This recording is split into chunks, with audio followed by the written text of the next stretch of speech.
So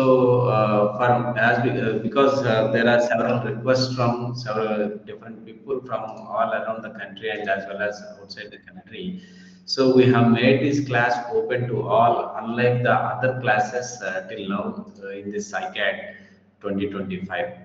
And just to give some information regarding this comprehensive internship course, because earlier we have offered this course once to a particular engineering candidates from a particular engineering college. However, later on, taking the request from several people and students from all around the country, we have opened it to all. And now, almost 8 months ago, we have sent a brochure to everyone while requesting everyone to register whoever is interested, and accordingly we have received overwhelming response about 96 applications, and from that we have graded them basing on their academic excellence and research interest. We have shortlisted 24 students to be the entrants. However, the remaining students are also allowed to join the class and listen to us, listen to the classes in the internship. However, there are certain assignments which will be given further from class number 9. They are applicable only to those interns who are selected initially. So this is briefly about the internship program offered by Ravis Consultants. And the most interesting part of this internship is that at the end of the internship, several awards will be given to the students who are good in attendance, who are good in assignments, and their commitment towards this internship course. And further, if we have a strong belief that these people are going to publish papers basing on this particular internship course, then we would be very happy. But that is also one of the criteria that we are going to consider. So all these awards and a mixture of a panel of speakers from different parts of the world, that too all are associated with the IEEE APS in one way or the other way, and also associated with the Wireless Antenna and Microwave Symposium Society is another interesting thing. And most importantly, the awards makes the internship entirely different from the other internship courses. So without wasting much of the time, just for the sake of information, this class is open to everyone. However, registration is compulsory. So that is what we made it mandatory. So anyway, we know Rao sir very well, but before because we have several people who have joined, we request I request Miss Hasini, one of the intern from Telangana, Hyderabad, to introduce Rao sir quickly to the audience. Over to you, Hasini. Thank you, sir. Yeah, Sir, am I audible? yeah, you are audible. Yes, sir. Good evening, everyone. Good morning, sir. It is my privilege to introduce our distinguished speaker, Dr. Sudhakar Rao, sir, IEEE Life Fellow and the President and CEO of Rao's Consultancy LLC USA. Dr. Rao, sir, is an eminent figure in the global aerospace and antenna engineering community with over 47 years of outstanding professional experience. He earned his BTech from JNTU Warangal, MTech from IIT Kharagpur, and PhD from IIT Madras.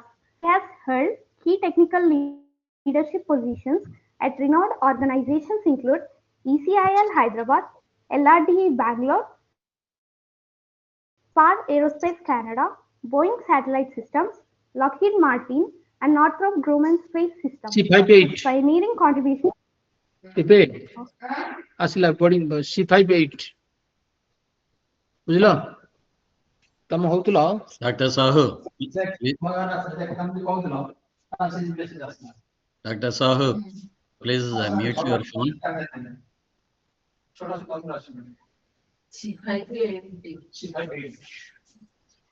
Professor Sahu, can you please mute your phone?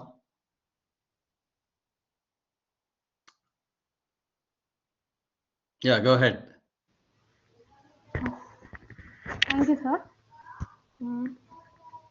He has held key technical leadership positions at renowned organizations include ECIL Hyderabad, LRDE Bangalore, Spar Aerospace Canada, Boeing Satellite Systems, Lockheed Martin, and Northrop Grumman Space Systems.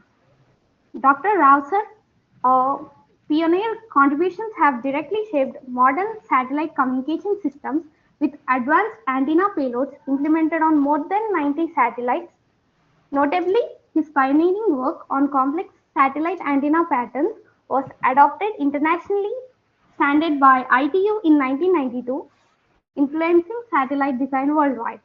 Dr. Rao sir has authored over 230 technical papers, holds 57 patents, and co-edited major reference volumes in the field of reflector antennas.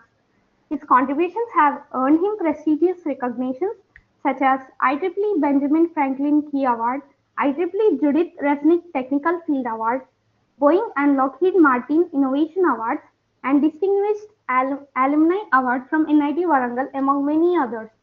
Beyond his technical achievements, Dr. Rao sir has served the global engineering community as an IEEE APS Distinguished Lecturer, ADCOM member, fellow evaluation committee member, and the founder of several key initiatives, including the Industry Initiatives Committee and the VANS Conference Series.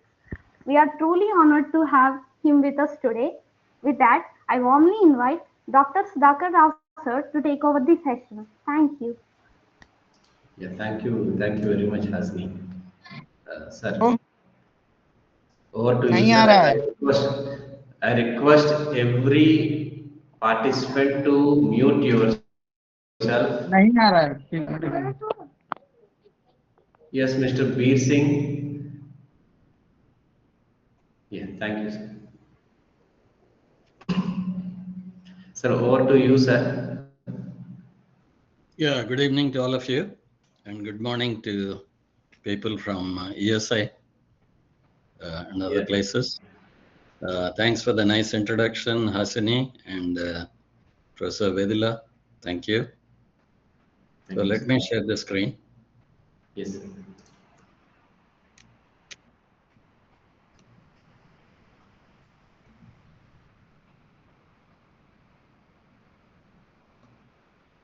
Dr. Sudhakar Sahu, are you there? Sir, namaskar, sir. Namaste. Sir, namaskar. You're fighting too much with your wife, my friend. Sir. How Sir, are you? so we have. Sir, fine, sir. I will discuss, sir, many things with you, sir. Okay, I'll later. intimate in mail, sir. Regarding Okay, the good. address of little bit 1 minute, sir.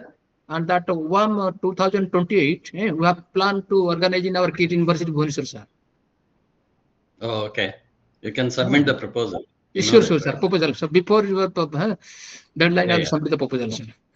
Okay, very good. Okay, We'll okay, sir. discuss later. Namaskar, sir. Thank you, sir. Namaskar. So we have Venkat Kishore also, sir, and Zubair Akhtar sir also has joined. I think we have Oh, also, very nice. yeah, Mahadevan sir is also there. Oh, all senior people. Now I am scared. Yeah. Okay, very good. Yeah. Thank you for joining. And today's class is class number 8. Yeah.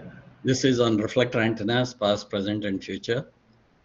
I put it as an industry's perspective because industry perspective is quite different from academic perspective. So in industry, you have to realize the hardware that is much more important, which works and which meets the specifications for different applications. So it's quite different from academic perspective where you basically do some research and do some papers and submit your thesis, which is also important, but hardware is more important for industries and for all of us, actually, people using antenna systems. This is on reflector antennas. So basically, I want to mention that antenna plays a key role in day-to-day communications systems. You can see them on radios, cell phones, TV dishes on your home or business complexes, cell phones, cars, and TV towers, etc. So they are key components of satellites, aircrafts, deep space probes, missiles, and ground systems as well. A good engineer needs to, you cannot say that I design only this phased arrays or some patch elements. That's not sufficient. Should be able to design antenna for any application. So it doesn't matter whether it's a ground application or a space application or something else. So to do that, of course, I'll brief about what is industry perspective a bit later. So reflector antennas are most popular among all antennas, including phased arrays, because they provide the highest gain, lowest losses, widest bandwidth, which you cannot achieve with phased arrays, and multiple bands, and most importantly, lowest cost. So that's why they're very popular. And if you see most of the satellites or most of the ground, I think about 80 to 90% use the reflectors. But hardly people talk about reflectors, either in India or abroad, because all academics, they're interested in patch or meta surfaces, all these things which you cannot really apply to.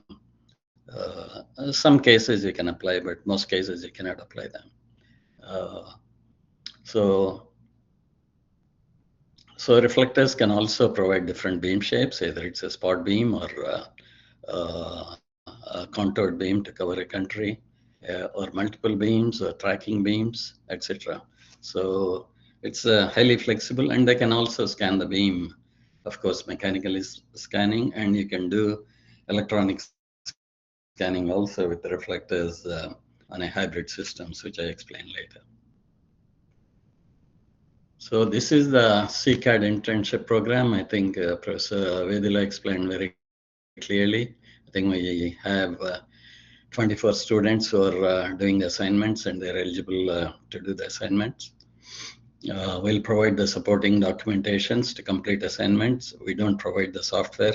Of course, we developed a software, which is, I think MATLAB is introducing soon into their systems, where you can design reflector antennas and phased arrays. Given the applications, you can sort of design and you can analyze, and the whole thing takes only 30 seconds. So I'll explain why. So you don't need to do any simulations. It's exactly you design based on the requirements, and you can analyze the patterns also. And very accurate within, of course, 0.2 quarter dB around, compared to more rigorous softwares like HFSS or CST or FICO. Students will present solutions. I think we'll provide you the assignments probably in a month or two. And we're interested in seeing how you tackle the analytical approaches rather than the exact answers to the problems. So that's important. And awards given to selected interns during MAMS 2026 or before. And Professor Samir Vedula will coordinate these activities. So intent of the course is to provide you the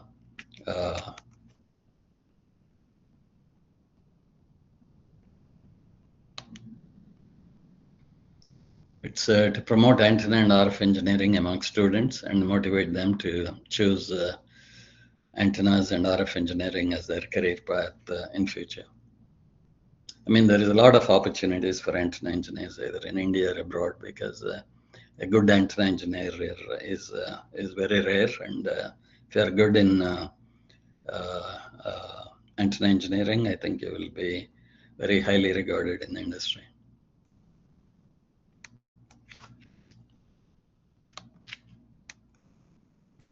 So last time, I think we showed this with the 3 awards, but we changed to 5 awards because there's a lot of interest from the interns. So we give a first place award, 10,000 rupees cash prize, plaque, and a certificate. And second place will be 2 awards, 6,000 cash prize, plaque, and certificate. Third place will be 2 awards, cash prize of 4,000, a plaque, and a certificate. So all 5 awardees will be given travel grants to attend WAMS 2026, free accommodation and meals. In addition, we provide 5 more interns to attend WAMS 2026, travel grant, free accommodation and meals. So only criteria is interns getting the travel grants and awards must be willing to become either WAMS Society member or IEEE APS member, or preferably both. Okay.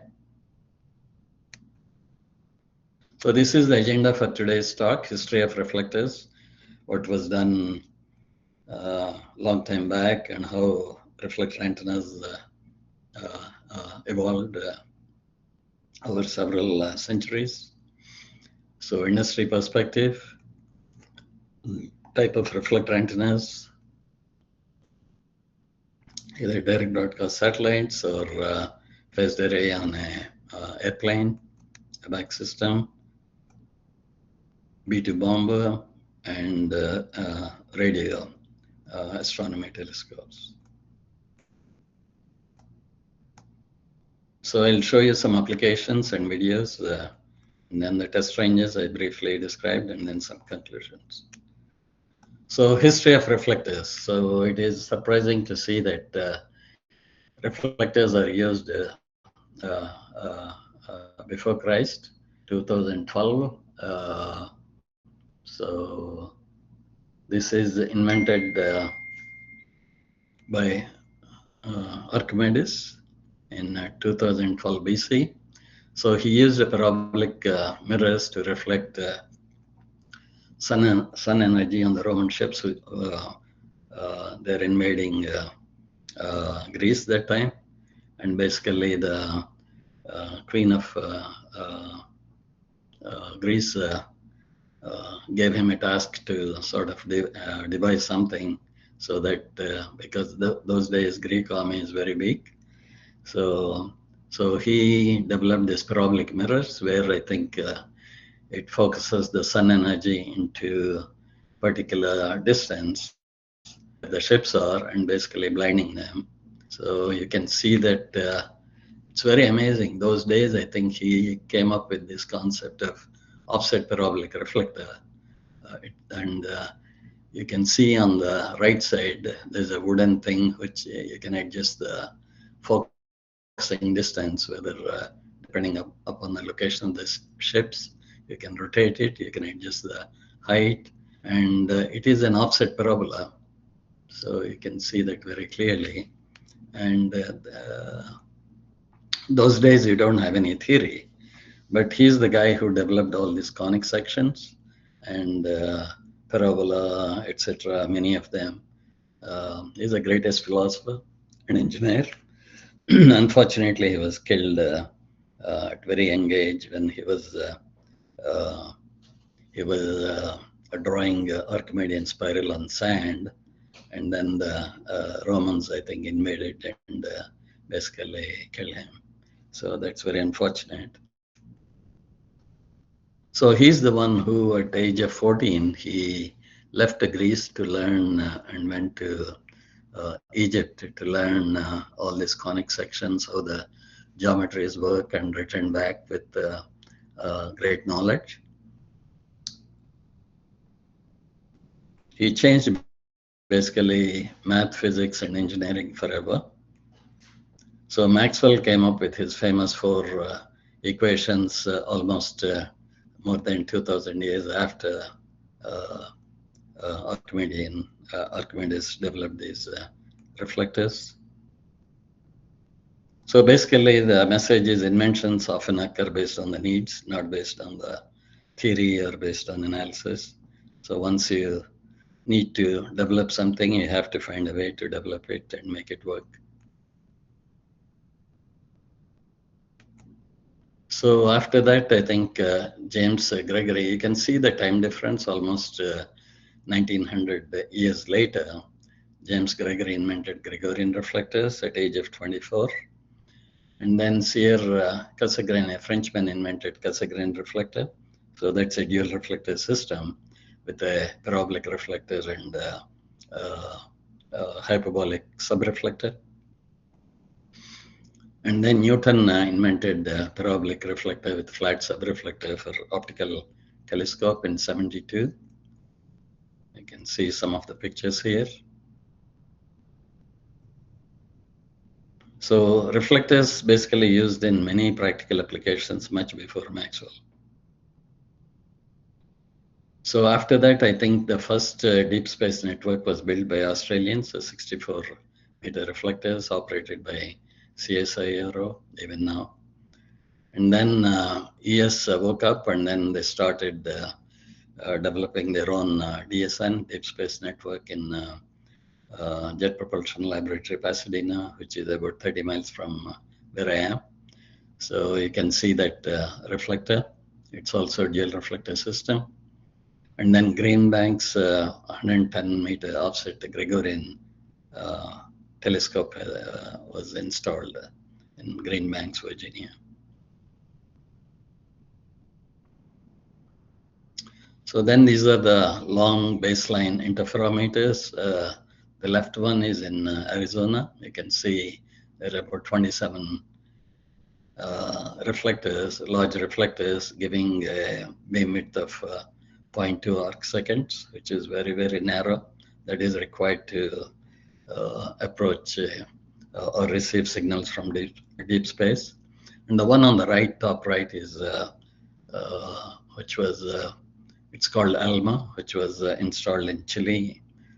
About 64 reflectors. So you can sort of arrange the location of the reflectors depending on the applications, and it has it can go very high frequencies as well. The one on the bottom is a beam waveguide technology, which was developed by several people, including ISRO India and Dehradun as well. So these use beam waveguide technology. So basically, you can see number of mirrors, everything, so that you can place the feed in the basement, or so that you can cool it to reduce the noise temperature.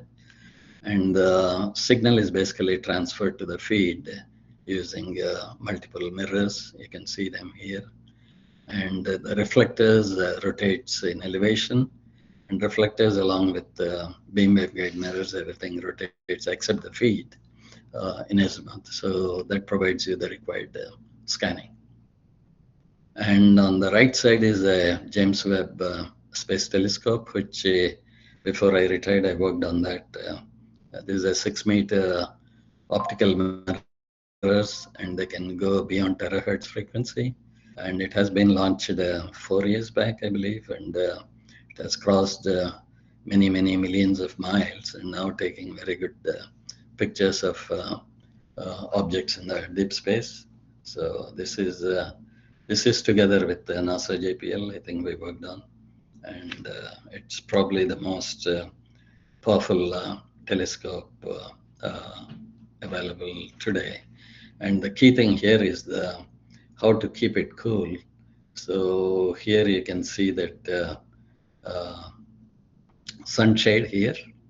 So it's when sun falls on the mirrors, actually it provides the shield for it. It's when it's deployed, it's almost the size of a football field. So you can imagine and how complex it is. Its deployment is one of the most complex things in this. So this goes beyond the terahertz frequencies. It's also infrared capability, goes beyond the terahertz range. So these are some of the evolution of the reflector technology. These are used for mainly space applications. So on the left is a Galileo mission, 4.8-meter deployable mesh reflectors, developed by NASA JPL a long time back, and it's still working. On the right side is the Thuraya satellite, Boeing. I also have the opportunity to work on this, and we developed a 12-meter by 16-meter deployable mesh reflector. This is for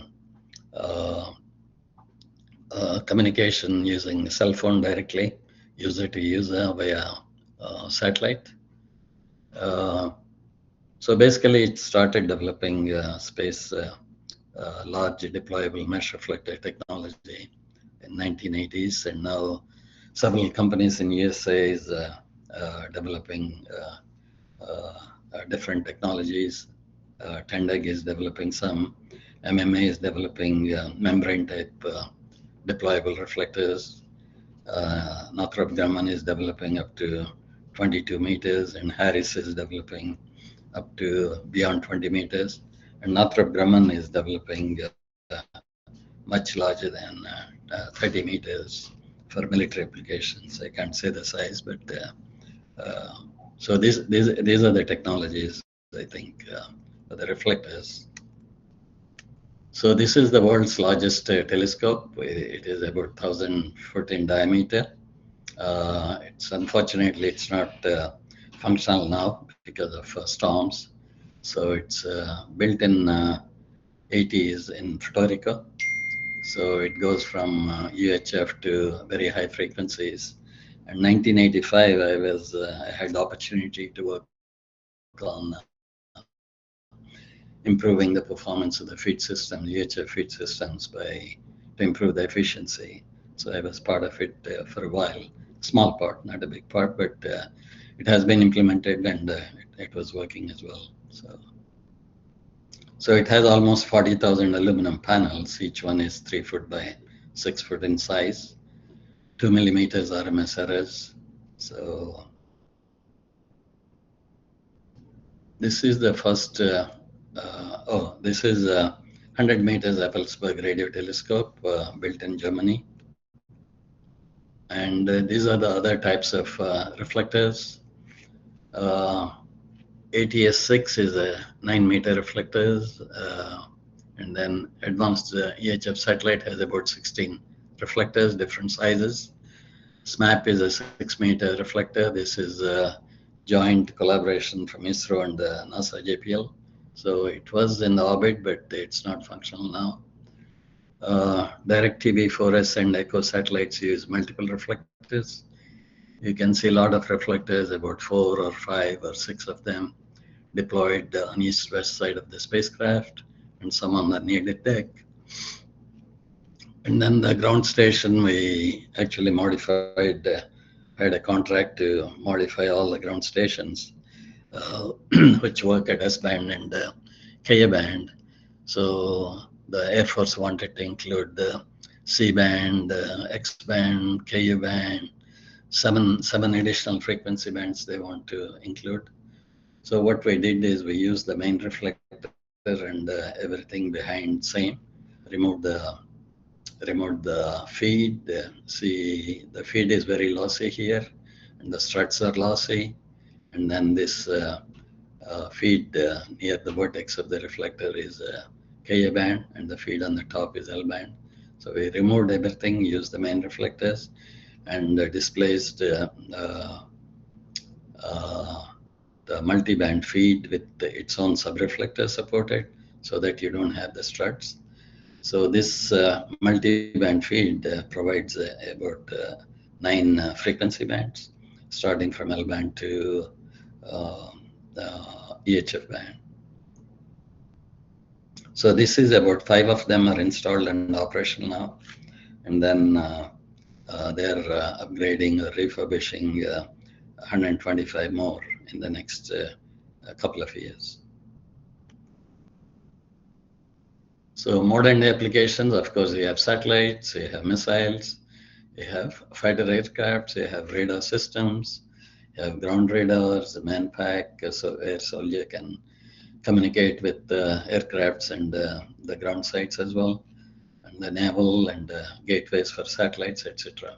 So a lot of applications, and most of them use reflectors, some of them use arrays, so it doesn't matter. Whatever is the application, you have to develop the system. And the good thing is, or interesting thing is, each antenna is different, and the scope of innovation is tremendous for these antenna systems. because there are different applications. Depending on the customer, they come up with strange requirements sometimes, but you have to meet them. So each antenna, you cannot copy antenna to antenna, totally different. So what is industry perspective? So engineers need to develop products useful to the industry, not what they like. So you have to be part of the industry. So you have to learn, of course, what is an engineer. You have to learn. You have to apply what you learn, and then you need to develop. Of course, you have to work with a mentor initially, but once you become senior engineer or something, then you need to develop yourself. You need to innovate, and then you have to lead the group eventually. So key focus should be meeting the requirements. So there are several requirements. You have to meet all of them. You cannot say that I meet some of the requirements, I can't meet some of the requirements. That won't work. And you need to qualify your designs. Sometimes space qualification is very stringent because you have to qualify them over temperatures, over vibration levels, mechanical as well as electrical, high power requirements, and sometimes passive intermodulation. All these things you need to keep in mind. And you have to deliver within cost and schedule. So that is where tears and pain comes. Sometimes you have to work like 24 hours, 2 shifts, 3 shifts, whatever it takes, because launch cannot wait for you to solve the problem. So you have to solve the problem and deliver the product in advance. So when you deliver to the payload and the spacecraft, everything working, then that's a successful launch, then it's a joy. So that joy is very, very important. It's worth more than maybe 10 patents and maybe 100 publications. One launch is worth all these things. Skill required, of course, we have to be strong theoretically. Foundations are very important because that's the basis for your knowledge. So develop analytical and software skills. Nowadays, most of the engineers, they sort of work like software programmers. They just use a commercial software, simulate something, and publish a paper. So that leads you nowhere. So, I mean, I'm not blaming engineers now, but even USA, I think probably more than 75% of engineers are like that. You have to sort of design these systems without the software analytically. So that means you have to understand the basics very thoroughly. And you need multidisciplinary skills. You need to have system knowledge, mechanical engineering, manufacturing, test and qualification. So hardware knowledge is important. That's nothing to beat that, because there are several, probably hundreds of different types of antennas. So you need to know all of them. And if there is an application comes, and you should be able to tell what exactly the hardware looks like, depending on the application. You can't spend like months and months doing simulations. So that's not good. You should be able to decide it within a couple of hours and tell the system guys, okay, this is how it looks like. This is the performance, and then you can go and work with systems. Sometimes on the proposals, it's very useful because you're not given much time, and you have to come up with a system that works very quickly. So innovation is very important. Sometimes you have to think outside the box. The conventional designs may not work, so you have to think outside the box and come up with designs that work for given applications. And more importantly, passion towards engineering is very important. You cannot sort of say, okay, 8 to 5 I work and go, and weekends I enjoy. Yeah, you can enjoy, but when you need to work, I think you should be able to spend more time. And if you have a passion, you will do that, definitely. So on the reflector antennas, I think probably most of you read about it or know something about it. So you basically have a reflector which provides you the required high gain. So it's all passive, so there's no active components involved. So that's why there's no dissipation, much of dissipation. So that's very important. Unlike like phased arrays, have a lot of dissipation. So you have to, on a satellite payload, dissipation is very important because most of the satellite spacecrafts are dissipation limited. And then you have to feed these reflectors with a feed system. So the horn antenna, or mostly horn antennas are used because they're less loss and they provide the wide bandwidth and very low crosspole, which is required for satellite applications. Typically about 33 dB crosspole isolation. So that means your antenna should provide crosspole levels of 40 dB or so, which is not possible with any other feed system. So reflector provides a gain and determines the coverage shape, scan loss, beam squint, all these things. And then basically, it's not just the reflector, it has a thermal paint or cover or deployment booms. You need to deploy large reflectors away from the spacecraft. So deployment mechanisms are there. Sometimes you have to steer them. So you need a gimbal system to access gimbal where you can scan it in elevation and azimuth plane to a certain extent. Surface accuracy is very important. Insertion loss is important. Crosspole is important. Thermal stability is important. So most of these large reflectors, they use composite graphite surfaces because it's thermally stable compared to aluminum. And very large reflectors use mesh reflectors. So reflector is composed of a thin mesh, dense mesh actually. So we'll talk about it later. Feed assembly has like horns, OMT. It's not just the feeds or the mode transducer, the polarizer to generate circular polarizations if you want. Filters and diplexers because sometimes it's a multi-band transmit receive. So you have to separate them through diplexers. Sometimes you need filters to reject unnecessary bands. And then test couplers for payload testing at system level and waveguide interface to repeater section. So feed assembly provides proper illumination on the reflector. It tells you what bandwidth you can achieve, either typically they're more than 60% bandwidth, sometimes it's more than 200% bandwidth, sometimes you can go up to something like 300% bandwidth. So depending on the feed type and application. Polarization, either linear polarization or circular polarization, singular dual pole. Mostly dual pole is required because when you launch a satellite, which is expensive, almost $1 billion, so you want to increase the capacity using both polarizations, either vertical, horizontal, or most cases either left-hand circular or and right-hand circular polarization. So when you use dual pole, you need a very high cross-pole isolation between the polarizations.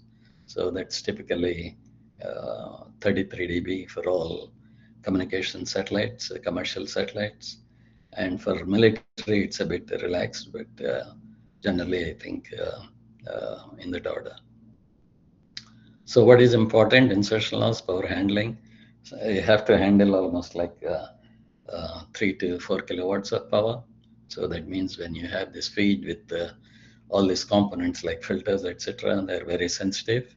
So you have to make sure that you design them with the proper gap between them, avoid small gaps, and also analyze for power handling. So thermal is important, and low PIM, passive intermodulation. I'll talk about it later, and bandwidth. So these are the basic conic sections of reflectors. I think this will give you a very good view of different types of conic sections. You can see parabola, which is widely used. It has eccentricity of 1. Eccentricity is a parameter that says how much you're deviating from a circle. So circle has an eccentricity of 0. If you are very close to circle, your eccentricity should be very low. And for parabola, eccentricity is 1. And for hyperbola, eccentricity is more than 1. And for ellipse, eccentricity is less than 1. And for a planar surface, eccentricity is infinity for a straight line. So basic configurations are, you see parabola, hyperbola, and ellipse. These are the things we generally use in most of the applications. So eccentricity of Earth orbit is, you can see, very close to 0. That means very close to circle. It's eccentricity of 0.0167 compared to Mars, which has eccentricity of almost 0.1. So why parabola is most popular? I think obvious reason is it basically, you have a feed at the focal point. You can see the paths P1, P2, P3 at different parts of the reflector surface. They all have equal lengths. So what it means is basically reflector has no bandwidth, so infinite bandwidth. Any bandwidth it can theoretically work over infinite bandwidth, but the bandwidth is mostly limited by the feeds. So the trick is how wider the feed you can make to make it to cover wider bandwidth or multiple bands or etc. So this is a unique property of parabolic reflector. So basically, signal feed you put at the focal point, it sort of provides a plane wave at the aperture. So plane wave means uniform phase. Of course, the amplitude will vary depending upon the feed geometry. So sometimes it could be 10 dB taper. That means signals at the edge of the reflector get 10 dB lower than the signal in the center of the reflector. So that is needed to lower the side lobes and increase the efficiency of the antenna system. So typically when you design these antennas, you have to make sure that you monitor the efficiency.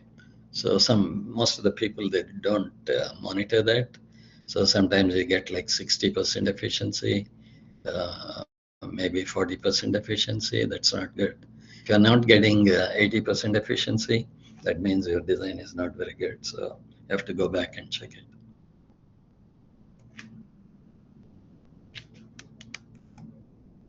And then we saw the symmetric reflectors. Now I think this is basically the equations governing the reflector.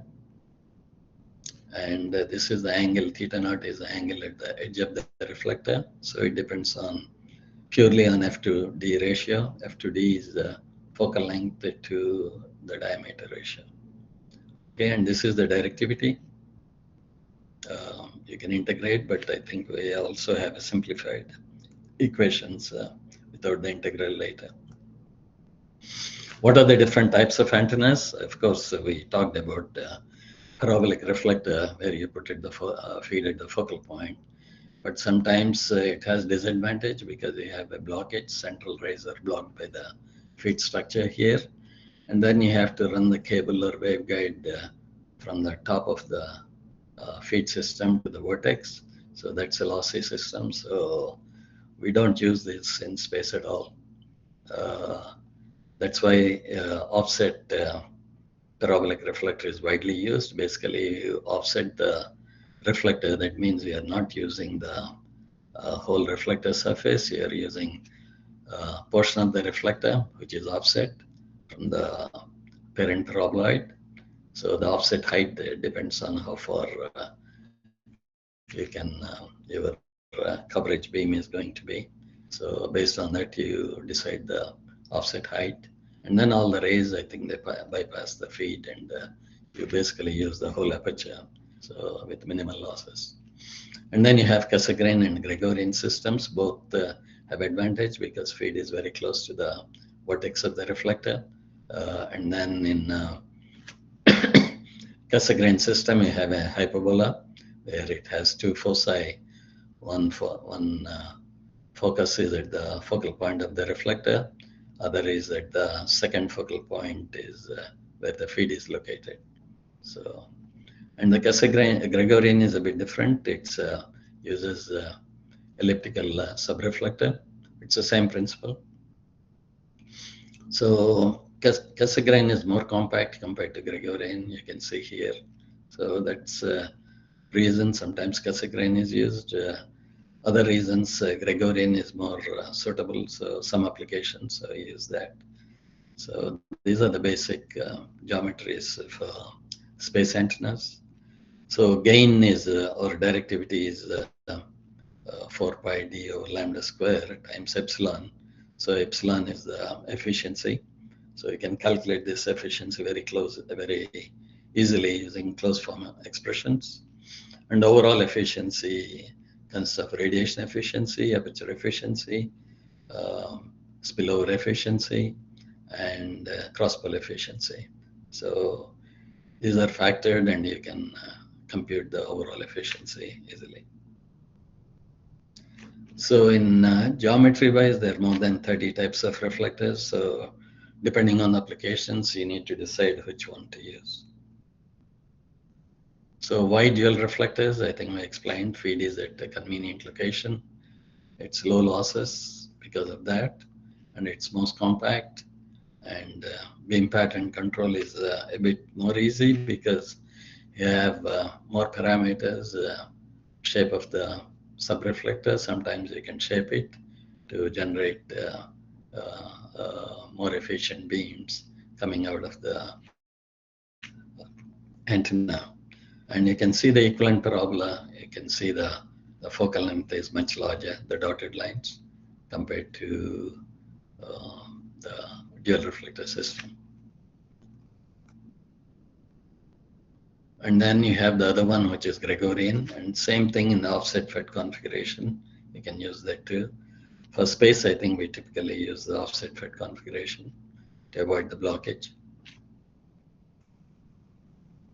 And there is also hybrid antennas. People, Bell System Labs developed this confocal reflector system. They published a big article in late 70s, I believe, or early 80s. But in practice, I think it's not applicable. A lot of people still propose big companies, but I don't see that any use of this confocal system, because here basically what you use is you use a phased array feeding a parabolic subreflector, and which in turn feeds a parabolic main reflector. And you control the phased arrays by scanning the beam. A resultant beam will be scanned based on the magnification. Magnification is defined as the ratio of the main reflector to subreflector focal distances, or aperture sometimes. So it creates a magnified image at the far field. So whatever image is created by the phased array, the magnified image is created. So it's basically using the size of the reflector to get the gain. But the problem is you have in the common focus, there's a grating lobes actually. So you're not simplifying anything. It's a hybrid. You have all the bad properties of the phased array you're including, combined with the bad properties of the reflector. So in reality, it doesn't work. People claim that it can scan, and but I don't see any system being deployed in space using confocal parabolic system. Sometimes you have to go through all the analysis and see whether it's applicable or not. Reason is they claim that you can scan the beam, but when you scan the beam, you lose the gain quite exponentially. So it's not practical. So near field focusing, I think there's also need for some of the radars where you can detect any weapons or in airports, etc. So you put a feed at the focal point, and then at the near field, you have to focus all the energy in the near field compared to focusing in the far field. It's a bit different. I'll show some of the slides later. And then graded reflectors. So basically you use for linear polarizations. In late 90s, I think we used to, most of the satellites we designed using dual graded reflectors, but nowadays you cannot use them because of the cost and the delivery schedule as well. So I won't go through that. Beam waves, I think we talked about it, how the beam is focused from the reflector to the feed system using a pair of mirrors. You can see 4 mirrors here. So they're very symmetric, and Some are flat plate, some are parabolic mirrors. So single reflector imaging antenna, it's also a hybrid antenna. So basically what compared to the focal plane, you need to defocus the feed array to certain distance closer to the reflector, most cases. So that what happens when you do this is basically your feeds combine very well to, and then you can combine these element beams appropriately to create a spot beam or area beam. So this is the feed array of 37 elements feeding a reflector. Then you can create a shaped beam, or you can create a spot beam, and you can scan the beam as well. So this is used often in military satellites. So these are the fundamental equations. I think probably the interns should go through them very carefully. And we provide you the material later. I think there's a report actually we developed for MATLAB, so we can't give you the software, but we can give you the report. Offset reflector, basically it has a certain diameter, certain offset clearance, and certain focal length. These are the key parameters, and these will dictate different angles. What is the angle at the edge of the reflector, the near edge of the reflector, and then what is the angle θ1, which is most important because that determines the taper on the reflector. So directivity is 10 log of 4 pi a over lambda square. A is the area of the reflector, and eta f is the efficiency, and lambda is the wavelength. So efficiency can calculate based on the geometry very easily. And here some parameters are there. So n, and n is a parameter dictating the taper on the edge of the subreflector. Typically, you want to keep it at least 10 dB. In most of the satellites, my rule of thumb is keep at least 15 dB at the lowest frequency. There's some reasons for that, but that's when you maximize your efficiency. And then the scan factor is also important because if you want to scan the beams, then you have to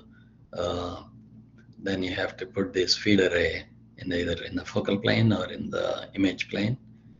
So when you scan a certain distance, then you develop the scan factor. It is degree per inch. So it will tell you how many degrees your beam is scanned from the bore side, given a displacement in inch. So this is important for multiple beam antennas. And then you can see how the rays are reflected from the parabola. They're all in plane wave, no blockage. So you get maximum efficiency. So these are the basic things: parameters, directivity, efficiency, feed taper, scan factor. So you can get these. There is no software you need. You can develop these equations very easily and program them as well. And some geometrical parameters, how you define these angles: θ0, θ1, θ2, etc., θ star. So go through these equations and understand them. And then when you design properly, so this is on the right side top, you see the illumination taper versus the reflector. Typically it is 10 to 12 dB or more. So for different F/D ratios or different theta's here. So anything less than 80, I think that's not a good design. You try to optimize as much as possible. So on the horizontal scale is the illumination taper in dB. And on the top left is the efficiency, what you can get for different horn sizes in wavelength. And on the right side is your beam overlap. When you have multiple beams, what is the beam overlap you get? So something you can look into, or side lobe levels actually. Yeah.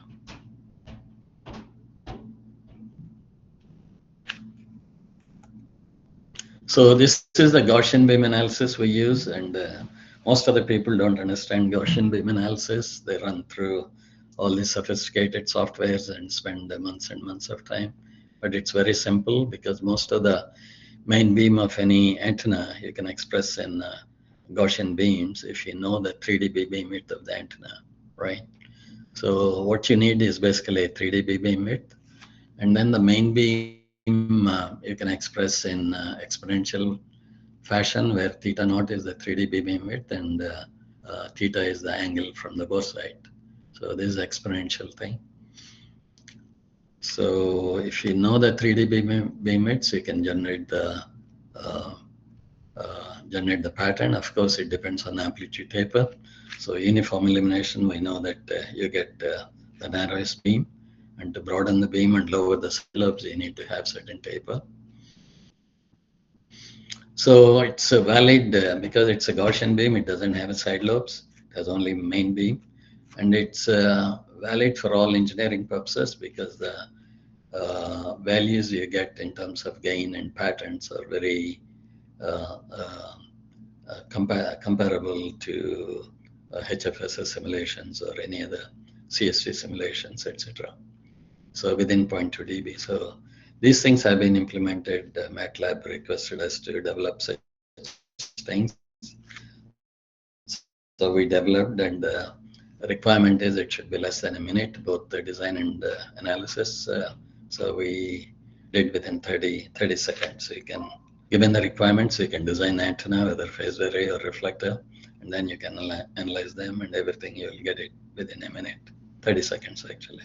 So this is very useful for proposals, system analysis, design traits, and engineering on all programs. So I never designed anything using software. I designed using empirical formulas, and then once I think your design is finalized, then you can check with commercial software, either HFSS or Tegra or CST. So you don't design all these things through repeated simulations. That's what most of the people do. But you design it first and check it with simulations, the final design. Okay. So field illumination taper, you can, once you know the 3 dB beam widths, depending on the angle, you can sort of see how the taper looks like. So theta b is the half 3 dB beam width. It is a function of lambda and size of the antenna, maximum size of the antenna in that plane. C is constant depending upon the type of horn feeding the reflector. So for corrugated horns, C is 37.5, Porter horns 35, high efficiency circular horns 31.5. So that means high efficiency circular horn gives more gain and a narrower bandwidth. So that's important. So you can see what is the taper on the reflector. Once you dictate, okay, I need about 10 dB or 15 dB taper, you can design the feed size, DM accordingly, right? And lambda should be the wavelength at the lowest frequency. These are the analysis equations, how you get the efficiency. So it's a function of geometry of the reflector and then the taper on the main reflector, that's all. So N you can find out depending upon the taper requirement and the geometry. And then theta 3 beam width is twice theta b. Theta b is the half 3 dB beam width. And depending on the taper, it varies because uniform illumination for circular aperture gives 58.4 lambda by d. And if you have a more taper, because it broadens, and you can express like this very easily. So then it's mainly for engineering analysis. So main beam you can express very easily once you know the 3 dB beam width. This is the full beam width, 2 times theta b. So this is the angle away from the bore side. So this is up to the side lobe region, and then the near and side lobe region you express in a constant plateau up to, from the range theta side lobe level up to 1.5 times theta side lobe level. And then there is a side lobe decay region. After that, it depends on typically 25 log theta type, it decays. So that's how you generate the patterns. So side lobe levels is related to taper. I think this is the equation you can use. There is something in IEEE transactions. I have a paper on that, and you can refer to that as well. So this is how it looks like. The Gaussian beam analysis is the red curve, and Ticora grasp is analyzed through sophisticated software. So most of the main beam region, I think mostly for satellites, we're using about up to 3 dB or 4 dB at the most, because that defines your coverage. So very accurate up to that, even up to maybe 7-8 dB, it's accurate. But after that, it's slightly inaccurate, but that's fine as long as it gives the total envelope. I think that's what is important, because the total envelope, I think there's some specks on the side lobes and far outside lobes regions as well. So this is a bit conservative curve, and which we want to be in a conservative, because when you design like that, in reality, you meet the specs. So MATLAB software we developed was 11.95 dB for this application using Gaussian feed, and Ticora gave 12 dB. And peak directivity you can see within 0.08, and then beam width is pretty close, and the aperture efficiency is pretty close. And first side lobe level is also pretty close. And these are the books I think we wrote together with the Professor Lord Shafai and Professor Satish Sharma. So which talks about application of reflectors, theory and design of reflectors, and feed systems. So you can go to that if you're interested. So SATCOM antennas, I think I have another probably half an hour, is it? Yes, sir. Please. Okay, so we have 20 minutes. Okay, thank you. So this is a definition of satellite communication, how it works. So so typically satellite is for a geostationary satellite, it's at about 36,000 kilometers above the Earth, and the Earth radius is 6,800 kilometers. So with that, you can develop what are the angles. It's plus minus 8.7 degrees. And 1 degree covers about almost 660 kilometers on the surface of the Earth. So small angles are cover large area. That means small angles means a lot of gain. So that's why, though I think global is plus minus 8.7, most of the countries are either plus minus 2 or plus minus 3 degrees. So you get very large gain with that. That's why I think geostationary satellite is often used. For a global coverage, you need 3 to 4 satellites, because you need to put one in the Indian Ocean, Pacific region, another Europe, another in North America. So all these satellites need to talk to each other. That is through inter-satellite link. And typically the satellite needs to talk to, basically purpose of satellite is to connect users on the ground, or it works always with a ground station. So if it is a C-band satellite, your ground transmits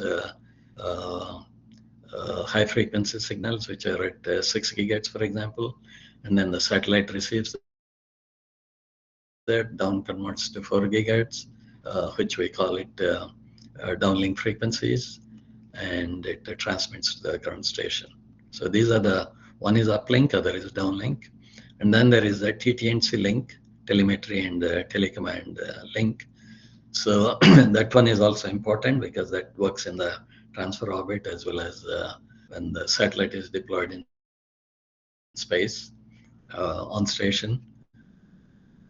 So, and if you lose that link, you lose the satellite. So that link is also very important. This is generally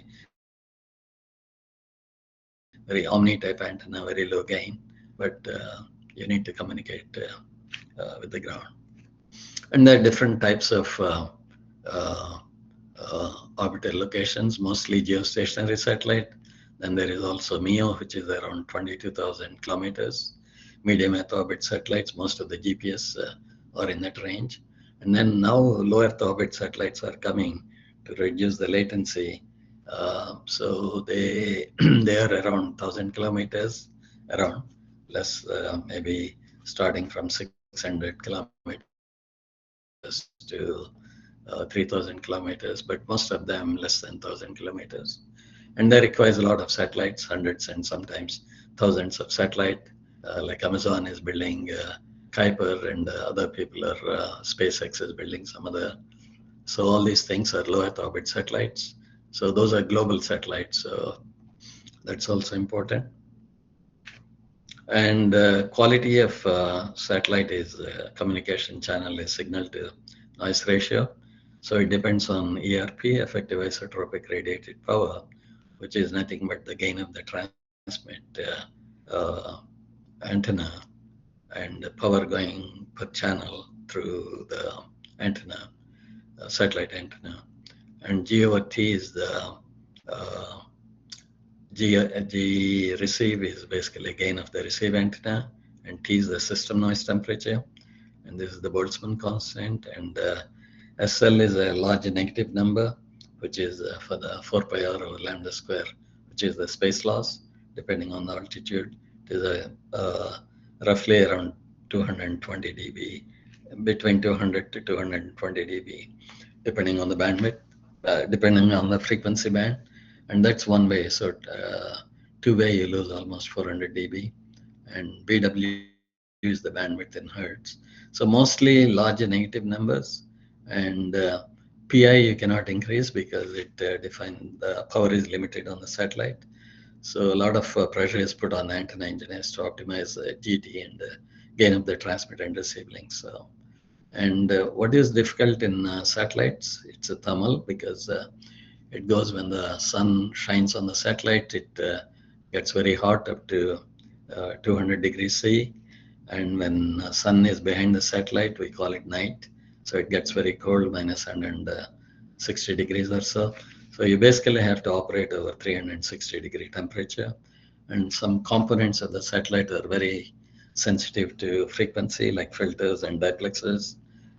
So you have to design them over the thermal range. So that means you have to design them over wider bandwidth than what is needed. And then ESD is important because electrostatic discharge. So we cannot use any dielectric. So any dielectric will collect the charges over time. And over time, actually, if you don't discharge them through body of the spacecraft, then it blows up and then you lose the satellite. So the rule of thumb is, at least mine, don't use any dielectric in space. So most of the components are pure metallic, either silver or aluminum or copper. So with low losses, high conductivity and low losses. And cross-pole is important because, like I said, we need to make 33 dB cross-pole isolation. So between the polarization, so that means you need to design these systems with at least 40 dB cross-pole levels. And bandwidth is important because to reduce the cost, the feed has to be both transmit receive, uplink and downlink. So that means the bandwidth can go up to 60% or even more. Link budgets, I want a Friis transmission equation you can use. This is power received on the ground or power received by an antenna at a given distance or distance between two antennas, transmit antenna and receive antenna. PT is the transmit power, GT is the gain of the transmit antenna, L is the space losses in the antenna system, lambda by 4 pi r is the square is the free space loss, and GR is the gain of the receive antenna. So this is very fundamental equation. So you can express in dB or whatever form you want. So this is what uplink means and downlink means. So you need to get the gain of the satellite antenna and also gain of the ground antenna to sort of see the link. is how it looks like. So which is the antenna patterns. You need to shape them over both transmit and receive. They have to look alike for contoured beams. So this is how it looks like, the gain, and then the ERP, because we need to add the power, so higher levels. For the receive antenna, of course, you have to subtract the system noise temperature. So you see the low levels there, but contours remains fairly same. Sometimes it differ, but very similar. So there are different services, broadcast satellite or fixed satellite service, into satellite service, user to user. You can communicate via satellite without the ground. And then the personal communication, which is coming up, which gives you a lot of data, almost beyond 1 terabits per second, using multiple spot beams. And this is how the three component of the satellite system. One is, of course, the satellite, other is the ground, other is the spacecraft, which is used for launch. So a typical launch is done in 3 stages. First stage, it takes the satellite to about 1,000 kilometers, and then the second stage takes it to another 1,500 kilometers, and then the apogeic motor actually takes it to any desired altitude you want, either GEO or MEO or LEO. So these are basic 3 components, and all 3 components are important. They have to work very well to establish the satellite communication link. This is a theoretical thing. I think you need to know. So circular aperture gives twice J1x over x pattern. 2 is the normalization constant.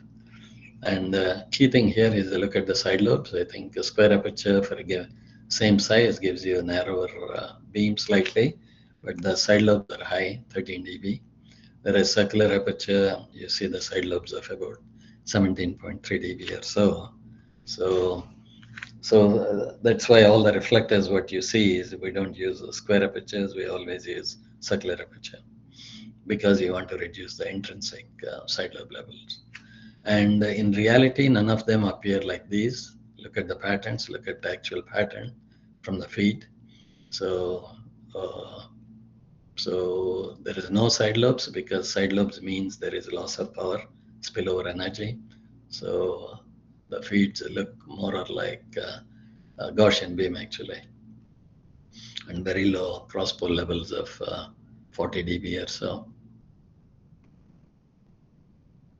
And if you use a 15 dB taper, I think your aperture efficiency is high and the spillover losses are very minimal.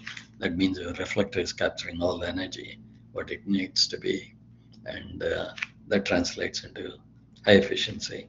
So this is important to know the limits of the theoretical patterns and how you make the feed design to meet the requirements. These are the different types, high gain antennas, reflectors we use, lens hardly used in space because ESD, so no dielectric. Array antennas occasionally used, mainly for military applications, where you want to move the beam with the high speed, and also adapt for anti-jamming. So there'll be jamming applications coming for military satellites. So if jammers are coming, you should be able to adapt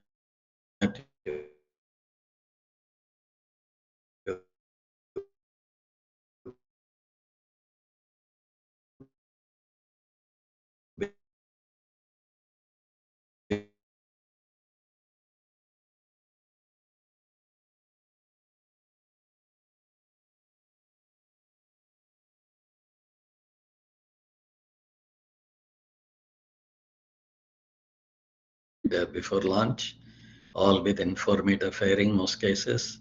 Some cases 5-meter fairing, which only Ariane launch can do, but that's expensive. So everybody tries to meet a 4-meter fairing. So that means it's a 4-meter diameter, you can fit everything. That's why the reflectors are Stroud. Everything is compact. And when you're in orbit, you basically first deploy the solar panels. When you get the energy, then you get DC power. Then you deploy the main reflectors using deployment mechanisms. And then I think some reflectors on the nadir type. So you can see mostly reflectors there. And you can create multiple beams. This is a CONUS beam, which is covering the continental United States, Alaska, and Hawaii with the single beam. And also it's a weighted beam to compensate for the rain attenuation. So at KU band, you have a lot of rain attenuation in Florida and East Coast, and much less in Arizona and California where we live. So take out this energy from here and put it there. So this is called weighted coverage. So you can weight it to compensate for the rain attenuation so that users throughout the CONUS get the same availability of the TV channels. 99.9% is the requirement. So you meet all, because if you don't meet during the rain, when it rains heavily, then I think you lose the losers, and that's not very good for the satellite operators. So these are some of the feed systems. I'll show you some video. The advanced DHF payload, part of a system delivering unprecedented levels of assured networked interconnectivity to rapidly deployable maritime, air, and ground forces, flexibly, where and when needed, immune from denial of service attacks, available in all levels of conflict. The payload puts the advanced in advanced DHF. A highly advanced digital processor serves as a switchboard in the sky, providing an order of magnitude increase in capacity versus Milstar, while supporting thousands of direct and rapidly reconfigurable flexible network connections between users on a variety of operational platforms. The processor implements advanced security and anti-jam waveform features to maintain both confidentiality and undeniable availability of U.S., international partner, and coalition networks operating at multiple security levels and within separate security domains. As with Milstar, the advanced DHF payload supports user logon and communications at lower data rates, worldwide, anytime, without prior coordination, and in the most hostile environments imaginable. And like Milstar, the payload features highly sensitive receive equipment, capable of accurately processing lower power spread spectrum signals in the EHF band, enabling low probability of detection, stealthy communications in support of special operations. The payload's fast-hopping uplink and downlink phased array antennas can flexibly cover a much wider area of the globe simultaneously with high-capacity service. While both Milstar 2 and Advanced DHF provide 6 1-degree spot beams which can be steered to anywhere in the satellite field of view via gimbal drive antennas, the Advanced DHF phased arrays support an additional 6 1-degree shareable spot beams, instantaneously steerable to any location within the satellite field of view. Operational planners have the option of allocating the capacity associated with each shareable beam among up to 4 separate regions within the satellite field of view, done on a hop-by-hop basis in milliseconds, transparent to individual users. Even with each payload's ability to deliver high-capacity coverage to upwards of 30 separate regions, there still could be a need to provide higher capacity service to isolated users outside of these regions. So that's a short video showing advanced DHF satellite where it has 16 reflectors with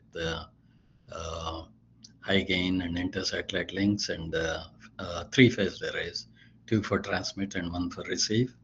The receive phased array is the most important thing because that's heart of the payload, because it provides anti-jamming capability.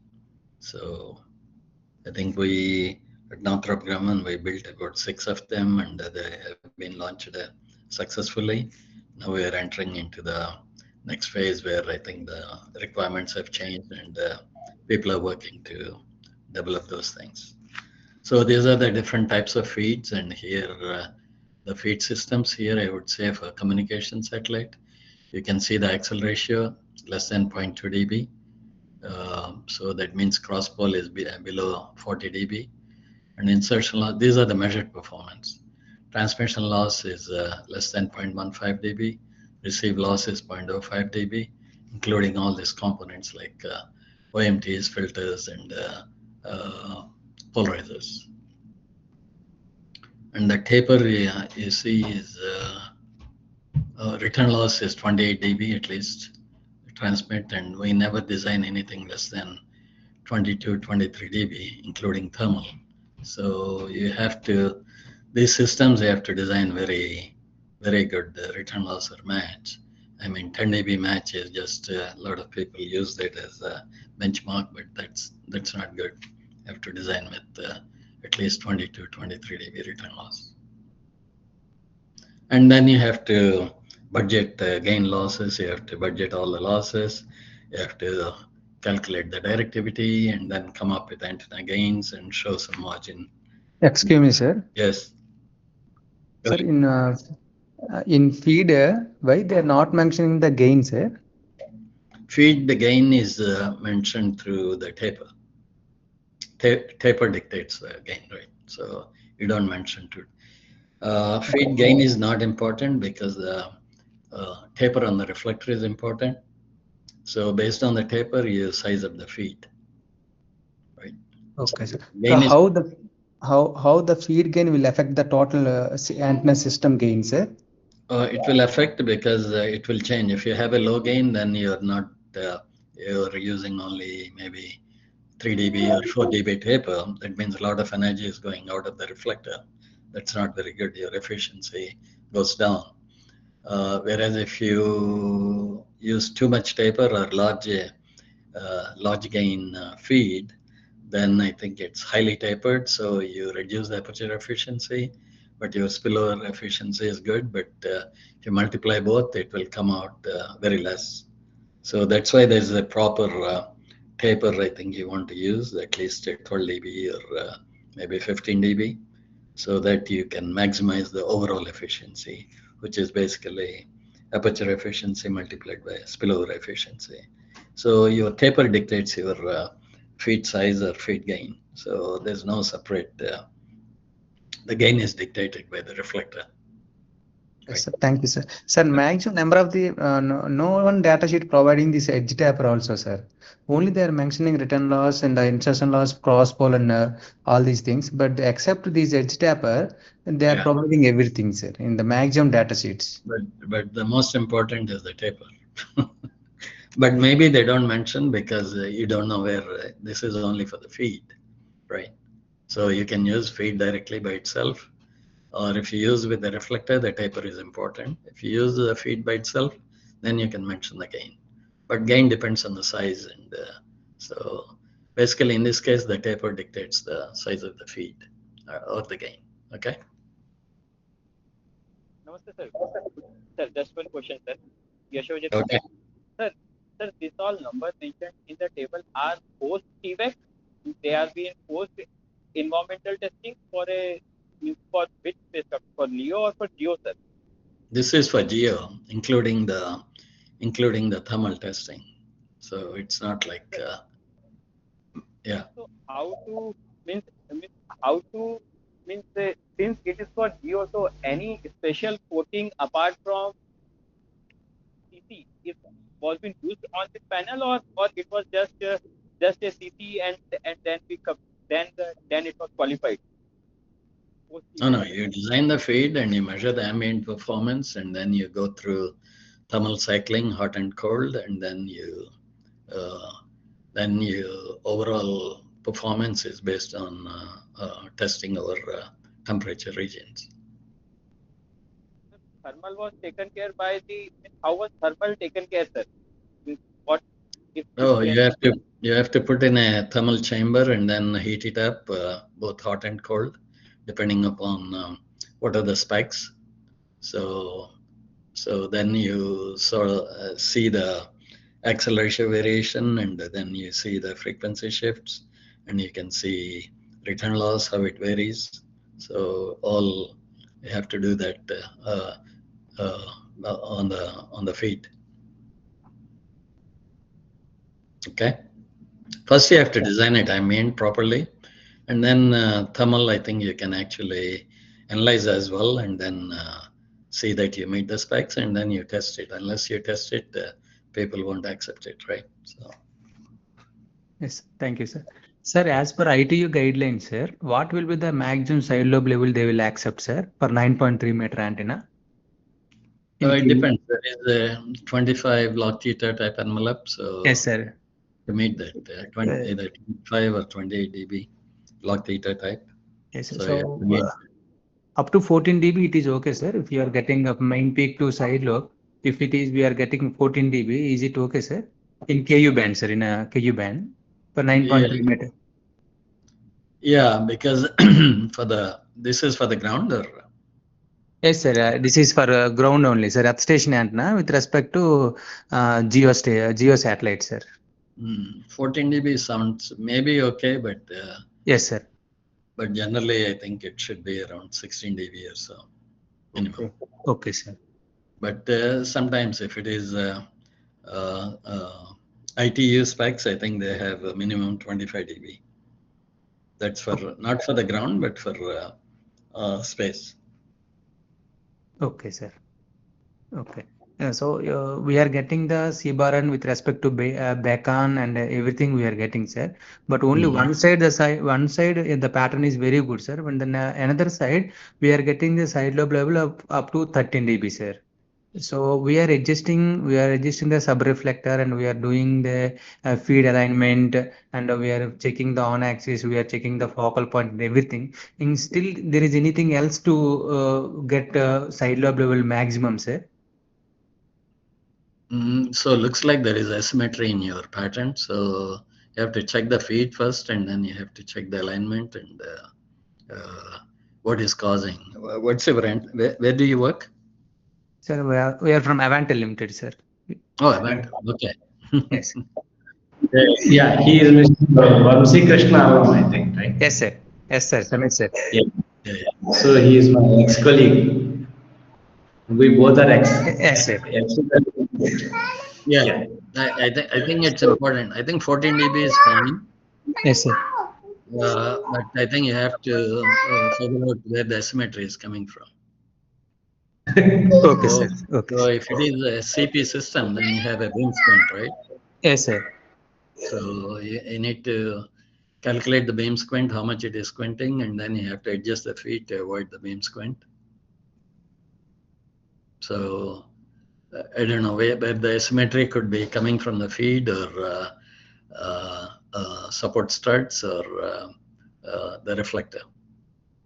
Okay, sir. Okay, sir. So my guess is probably mostly the feed. Yes, so, sir, if it is coming from the feed, how we can verify whether the feed is providing the asymmetry? So how in the local loop we can check return loss, we can check VSWR, we can check isolation, everything. But how we can determine the feed is providing the asymmetry? Don't you test the feed in anechoic chamber before you integrate with the reflectors?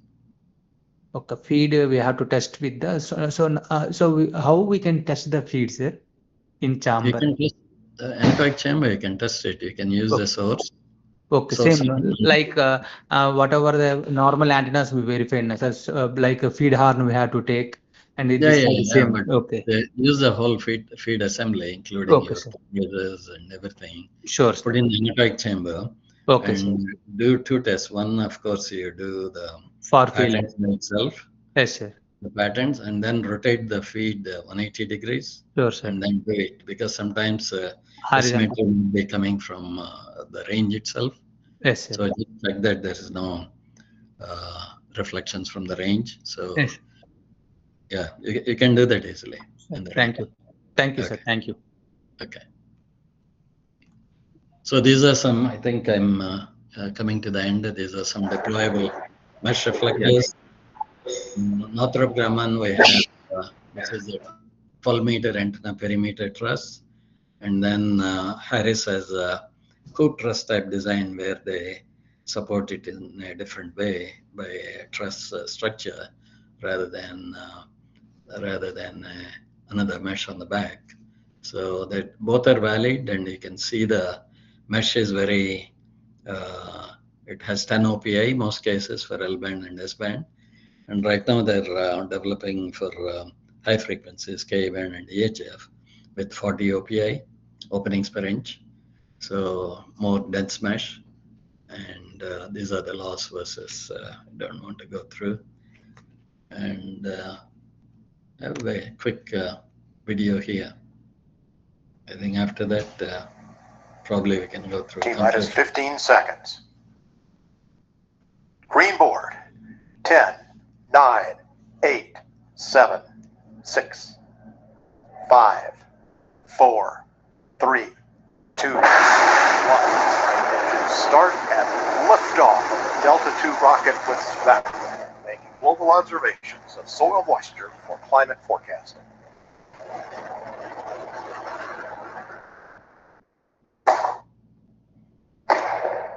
So this is separated from the spacecraft. You can see it's on its own now. Soon I think it will be, cables will be cut and then... And we have the brake wires. And spacecraft separation, good spacecraft separation. The SMAP payload, the soil moisture active passive spacecraft, has now successfully separated from the Delta II launch vehicle and is flying on its own.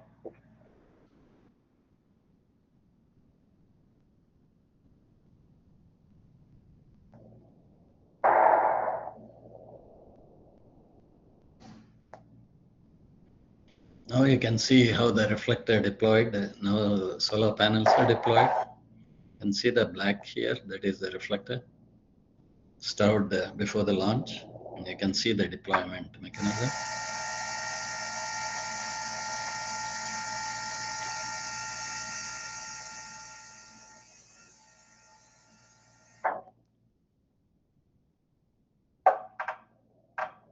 So deployed like an umbrella slowly.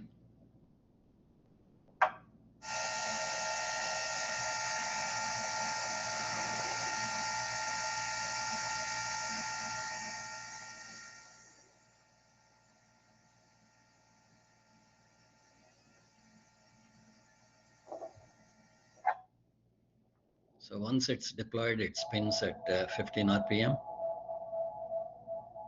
so that it creates a swath over North America, about 1,000 kilometer swath as the satellite travels around.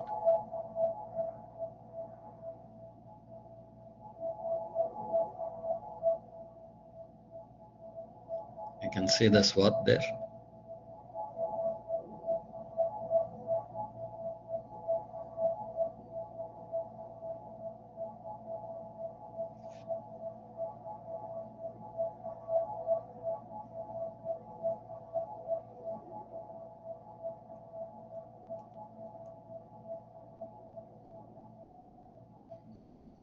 So it shows basically the complexity of the antenna. Antenna system is the key for this one.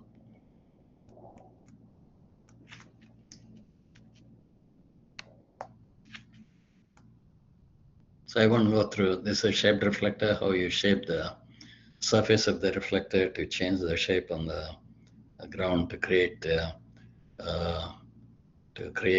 shaped beams over the country or any other regions. You can you can also directly do the analysis given the shape.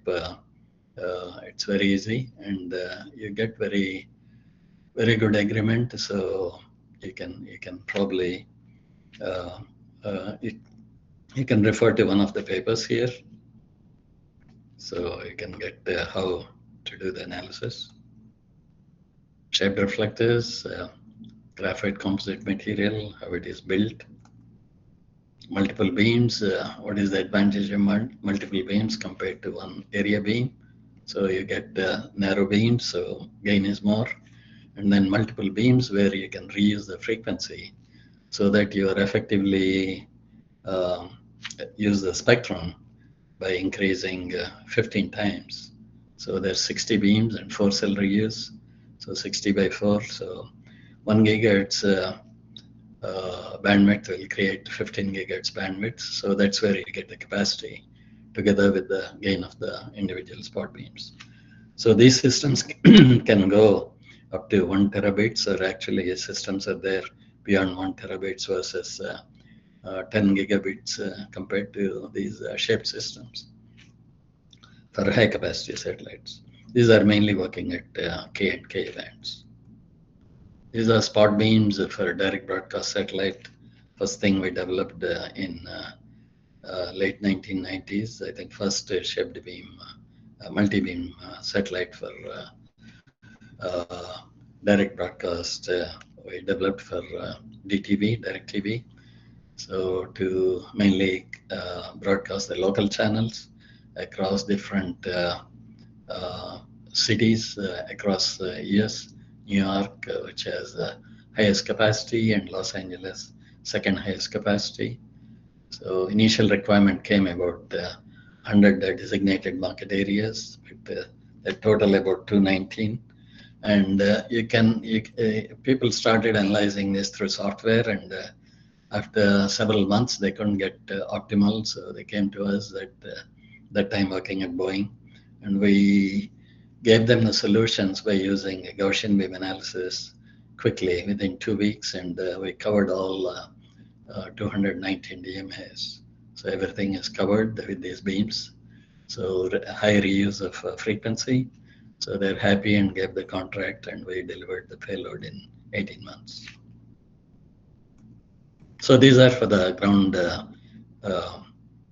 systems for military, where the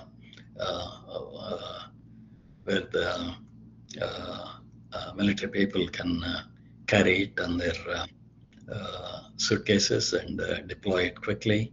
They're made out of very thin metal coating with very thin dielectric there. On the ground, we can use dielectric, so no problem. It's made out of 6 panels like that. You put in a suitcase and you remove the feed system, and it has a tripod, and it has a 2-axis gimbal, everything together, and it looks like this when deployed. This I won't go through high capacity satellites, and this we talked about, and the near field imaging system. So there's a requirement came where we have a lot of shootings in the high school, so they want to develop a system to detect early. So then I think basically in the near field where students or anybody passing through, so they can probably install this system easily in like a garbage can, so that it's not visible outside. So this is basically a reflector with a feed system, sub-reflector, and then you put a 45-degree plate, so that when you scan, you can scan over a large area, otherwise it's not possible. So the scan size is 2 meters by 1 meter. So the beam is very narrow because it's a very high frequency, more than 300 gigahertz in frequency. So F/D of 0.35, and we sort of achieved this scanning system, and currently they're deploying. This is the pattern you get. And then once you design, you have to qualify them. So qualification takes anywhere between 8 to 20 months, depending on the complexity and the type of satellites. So antenna will be launched only when it's qualified for space. So you have to complete all these tests, pattern test in the anechoic chamber, in antenna ranges, RF tests, bench tests, polarization tests, range tests, PIM tests, multifaction, thermal tests, thermal vacuum tests, then mechanical test to make sure that it handles the vibration loads, acoustic loads, and make sure the alignment between the various components of the antenna are properly aligned, and then you get the beam in the right direction. Spacecraft level test. After that, I think we have to do spacecraft level test, TVAC, EMI, EMC, and a limited pattern test, not all. So this qualification is important. So you have to work with technicians, you have to work with system guys, you have to work with mechanical engineers to qualify all this. So these are different types of ranges you need: planar, near field, bistatic ranges. These are all the ranges at Northrop Grumman: spherical near field range, compact range, and anechoic chamber. Bistatic range is to qualify materials like frequency selective surface, things like that. But nowadays we try to avoid frequency selective surface because there's no place for it. You can do that with a single feed system separating the two bands. Frequency selective surface is takes time and also expensive and also lossy. So we try to avoid now most of the systems we developed over the past 7 to 8 years. Okay, conclusions. Antennas are key components of any systems. They rise in years of communication system, widely used in satellites, radars, because they're cheaper, quicker, large gains at low power. So feed is important. So basically understand the fundamentals and what design parameters control the performance.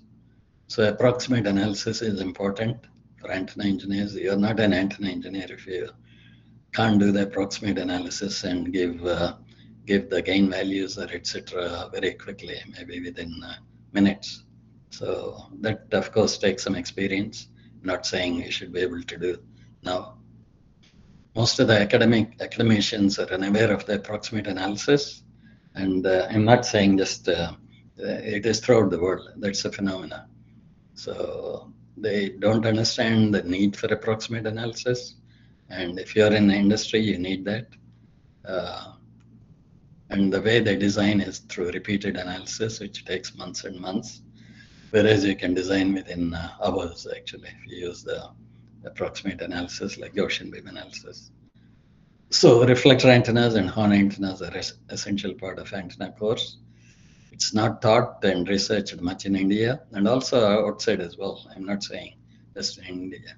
So whereas most of the people in the industry like Avantel and what you have like ISRO, all these companies, DRDO, they use a lot of reflectors, and it's not taught as far as I know in any university in a detailed way. Okay, maybe some scope for improvement. So that's all I have. Any questions? So these are some references you can go through. Sir, last question, sir. Yeah. Sir, how we can measure the carrier to noise ratio, sir, for any antenna system, sir?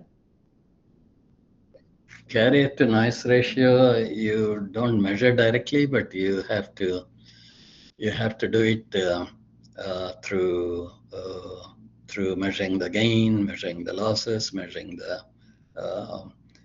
receiver sensitivity, etc. Noise figure. Sir, suppose I'm tapping the plane carrier back on, sir. Suppose for any satellite. Suppose I'm taking the back on plane carrier. We know the back on frequency. So I am steered the beam azimuthally elevation to the particular satellite and receive a particular C-bar. Suppose I achieved some 40, 45. Whether it is okay or not, how we can know, sir? C-bar and direct any calculation is there, sir? But they should have some spec, right? So, I mean, see these measurements, you can always translate into what is the SNR, signal to noise ratio. It depends on both links, right? Transmit link, receive link. Yes. So transmit link, you need to know the power. Receive link, you need to know the noise temperature. Noise temperature measurements are not easy, yes, right? Sir. Yes, so sir. You have to do by analysis, by knowing what is the measured gain, including the losses, what is the noise figure of the LNA. Yes, sir. Right. So all these things you need to know, and then based on that, you can see what is the signal to noise ratio or carrier to noise ratio. Yes, sir. I don't think you can do through any direct measurements because you have to do in the field, right? So you have a satellite there, you have a ground station. Yes. So, but you know the parameters of the ground stations, you know the parameters of the satellite. Yes. So from that you can derive these things. Yes. There's no direct measurements. Yes, sir. Sir, G-bar-T also there is a very much difficult, right, sir? How we can measure G-bar-T with respect to moon? Some are telling with respect to sun also some are telling, sir. G bar T, sir. There is any Yeah. specific book to measure how to measure the G bar T? Any book is there, sir? Reference book. Yeah. There are books available. I mean, generally people use Casapio, one of the solar objects.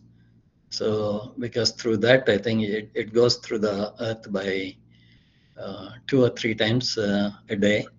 So people actually point the ground station towards that and try to measure the noise temperature. Okay, sir. Thank you. Thank you so much, sir. Wonderful lecture, sir. Thank you so much, sir. Okay. Dr. Rao, this is Zubair Akhtar. It's Right. a really nice recap. Actually, I'm working on this. I can appreciate like how tough is working with reflector antennas these days. I have a couple of questions, just out of curiosity, because I'm struggling with a lot of challenges these days. It was So the originally first, to carry nuclear bombs deep into the B2 spirits. Sorry. Yeah, go ahead. yeah. So the primary challenge is, like, suppose I'm designing a reflector antenna, which is a quite big reflector and high frequency. So we have a feed and we have a reflector, and when we join them together, so our far field requirement becomes too far if we wanted to characterize the reflector antenna. Mm-hmm. So what is the best way, at least to get like some glimpse, like right things, if we wanted to characterize a reflector antenna itself, if the far field condition is too far. So for example, one of our antenna is showing a far field approximately more than a 700 meters. So in that situation, we don't have that kind of liberty to measure those kind of, and side lobe levels is really important. Mm-hmm. So is it a good idea to characterize the feed and just use the approximation calculations to identify what would be the shape of the beam, or if there is something else we can do? What is the size of the reflector? My size of the reflector is around 3.2 meters, and Oh, the that's not a problem. frequency, Yeah. and the frequency is 9 point something, so gigahertz. So Yeah, you can do by analysis, no problem, but most of the customers won't buy that. They want you to test it. So if it is yeah. 3.2 meters, you can test in many different ways. You can test through compact range setup, where you have a compact range Multiple, yeah. reflector with Multiple reflectors. a quiet zone of maybe more than 6 meter by 6 meter. Yeah. So that you can test it, or if not, I think I suggest doing near field testing. Mm-hmm. So in the near field range, you have a scanner beyond, say, 3.5 meters. If you have 6 meter by 6 meter around, so you put a probe and you scan the volume, and then you collect the signal and in the near field and transform to far field. So nowadays, nobody tests open range. Yeah. Actually, the thing is, like, we have one facility which is not either the compact range, not either the near field. We cannot have the full three-dimensional of data. Mm-hmm. So there is one limitation, and right now we don't have that liberty to go out to have the measurement in compact range. One more question about when we are talking about the cross polar levels. Mm-hmm. So suppose we wanted to characterize antenna with a cross level of -30, something like that. Mm-hmm. So what are the restrictions on the other, like probe antenna? Like, for example, if we have a reference antenna and test antenna. So what is you suggest like the best cross level of the other antenna to characterize our antenna? Yeah, for example, if you use the near field, I think your probe has to be dual pole, both VP and HP. Or sometimes people do one polarization at a time. So you do vertical polarization and rotate the feed and do the horizontal polarization.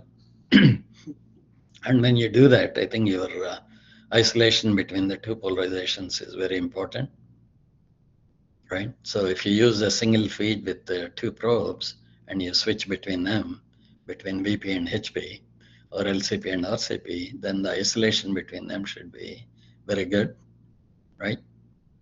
It has to be better than 40 dB.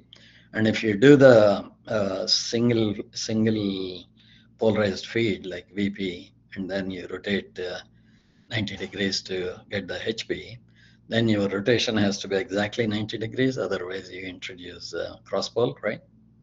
Yes. So So the second method will increase your scan time by twice. But the first method, then you have to make your feed system, dual pole feed system, very accurate with almost 40 dB on-axis cross-pole level. Yeah. So we need to have better reference than so that's why my question, how better. So it's really nice. Thank you very much for your time, sir. Actually, I can appreciate what you have shared within 1.5 hours. Thank you very much. Yeah, thank you. Any other questions?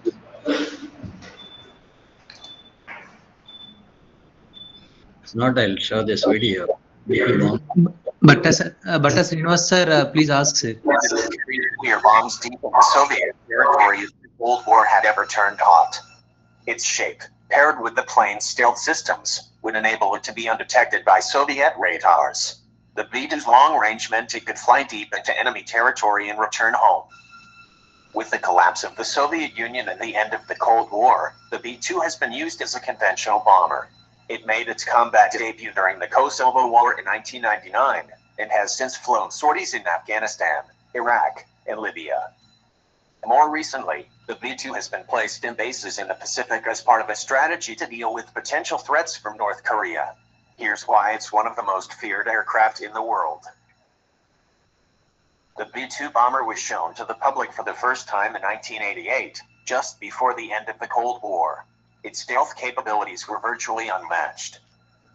The B-2 can carry 16 2,400-pound B-83 nuclear bombs, but its official limit of 40,000 pounds of ordnance means it can carry a massive amount of precision-guided munitions.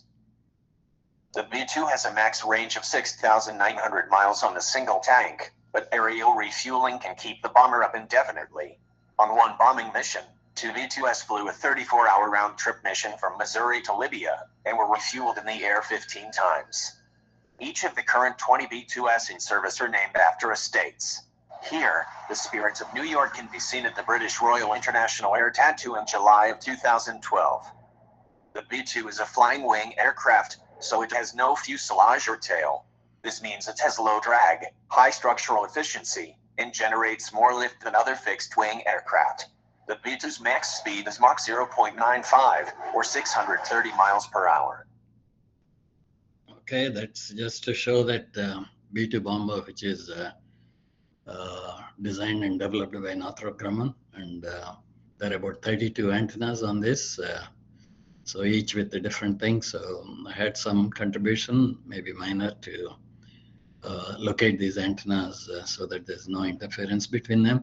But right now, I think we are building B-21, which is most advanced, maybe about 6 times more stealthier than B-2. So I think the first one is already flown, demo. So I think, okay, any other questions? Can I ask one question, if it is permissible to answer that? Actually, B-2 bomber has antennas that are stealth technology-based antennas. Yeah. So is a general perception, what kind of ways we can make antenna stealth? Is there a way to share in the knowledge in the public domain, if possible? No, it's stealth material is proprietary, so we can't share in the public. So, no, I mean metal. We somehow do something because usually the antennas with some sort of metal signature. So no, you can't use metal. Then I think your signature is large, so you have to use non-metal. Okay, thank you, sir. Materials, yeah. There are different types of materials. So yeah, that's a big challenge because the material is important. So it's lossy, but with the material, you have to characterize all these antennas, which is very complex, and there are different frequency bands, different locations. Some are transmit, some are receive, so you have to make sure to co-locate them properly. Yeah, perfect. Thank you very much. Okay. Thank you. Any other from students?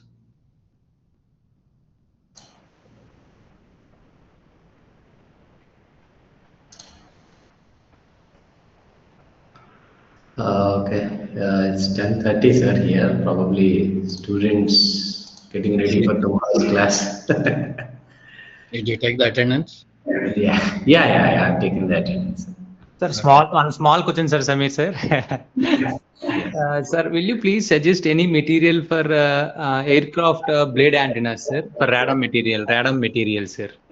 Will you suggest any radome material for aircraft blade antennas or conformal antennas for this radome material? Will you suggest any?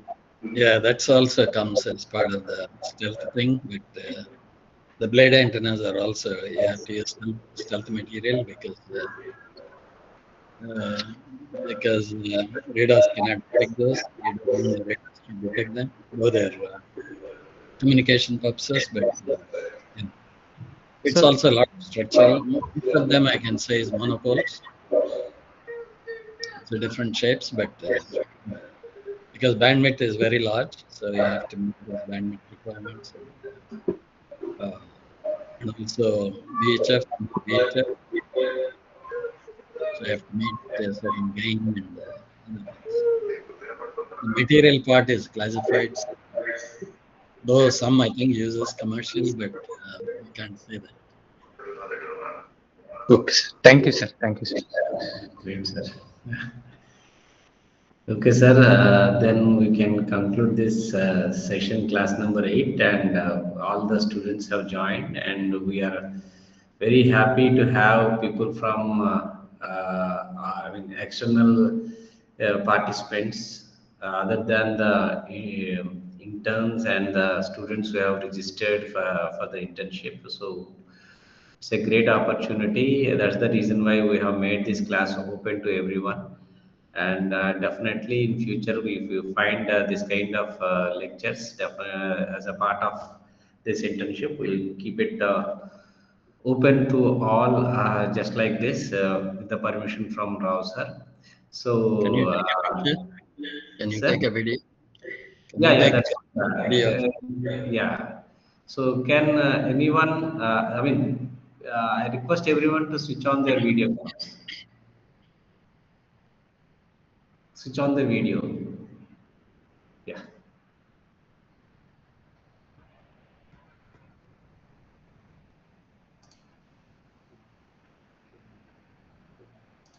Yeah, Hasni, Giridhar.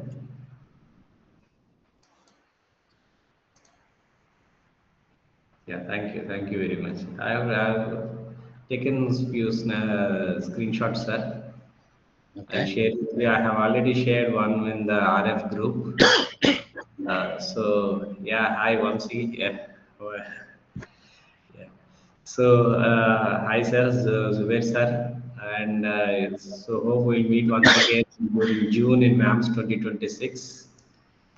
And warm welcome. I welcome everyone to VAMS 2026. If you don't have any information related to VAMS 2026, I'll be sharing an email with you with all the details of this conference. Yes. And welcome everyone to this conference this time because it's in Hyderabad. So there is an excellent transport facility from any part of the country and any part of the world to this place. So we are very happy to have you all there. And Rao sir has announced a few complimentaries and gifts to all the interns in terms of awards as well as memberships and complimentary registrations to some of the grants great opportunity. I request intern to make use. Yeah, thank you, sir. So really, you not only drawn the attention of the starters in this and with these with basic concepts of reflectors, starting from Archimedes. And you also have drawn the interest of several practicing industrial engineers and researchers, scientists around the world and country. So this kind of lecture usually we don't see anywhere. Usually it is inclined either towards academics or industry, and you may not be in a position to see the entire history to the future with the current perspective, current perspectives of these reflector antennas. So we feel very lucky to have this lecture, sir, and we are very happy to be a part of this, host this lecture as a part of this SciCat 2025 class number 8. Yes, sir. And Samir sir, and one more thing from my side, sir, Dr. Venkata Kishore is helping very lot, sir, for helping all the students and all the like us, and he's helping a lot in the stream of antennas. So Venkat Kishore sir also joined last year VAMS, sir, and at that time also he given the best sessions, and the next also we hope the best from the Kishore sir also. Venkat Kishore sir is a part of VAM since every year I am attending. 2023. So yeah, Vamsi is my junior, sir, 2005 onwards. So maybe he don't we are the part of VAMS. Yeah. So Venkat Kishore sir is a part of But okay, VAMS. thank you. So great to see few of my friends like Dr. Vamsi again as a part of this. So Today Vamsi is the questions attraction. Yeah, you are muted, Vamsi. Yes, sir. Sudhakar sir actually joined for reflector antennas. So actually, we are working on these reflector antennas, sir. Yes, sir. We are built the two types of antennas in KU band and C band, extension C band, and everything is working fine. So that's why I have some few questions. Sudhakar sir helped a lot, sir. Yeah, and I think he is also associated some of you with some of your projects. Anyway, yeah. Thank you very much, Vamsi, for joining. Thank you, and yeah, let's see in VAMS 2026. Don't forget about that. Sure, sir. Yeah. All of you go and write papers, and deadline is December 31st. So first write and then come and visit VAMS, and we can all meet there and enjoy the hospitality of BVRIT. Yes, sir. Sir, one question from Giridhar. Actually, Giridhar wants to speak. Giridhar always have questions. I was surprised he didn't ask anything now.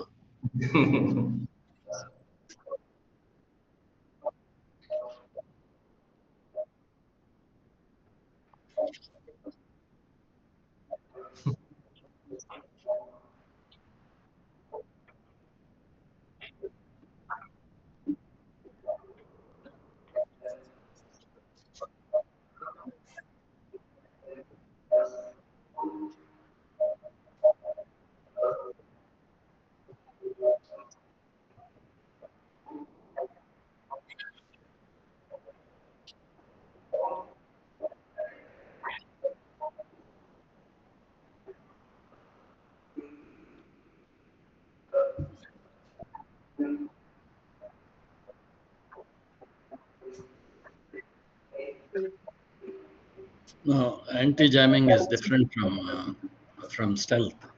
Stealth is basically you want to have zero cross section, right? So that your aircrafts won't be detected by radar from the ground. Whereas anti-jamming is different. It's mainly for satellites. So satellites don't have stealth technology. Because stealth technology is very lossy, sometimes it has to be, depending on the material absorption, right? So you have to steer the beam so that you create the nulls in the location of the jammers so that it doesn't interfere with your sensitive receivers. That technology is different from stealth.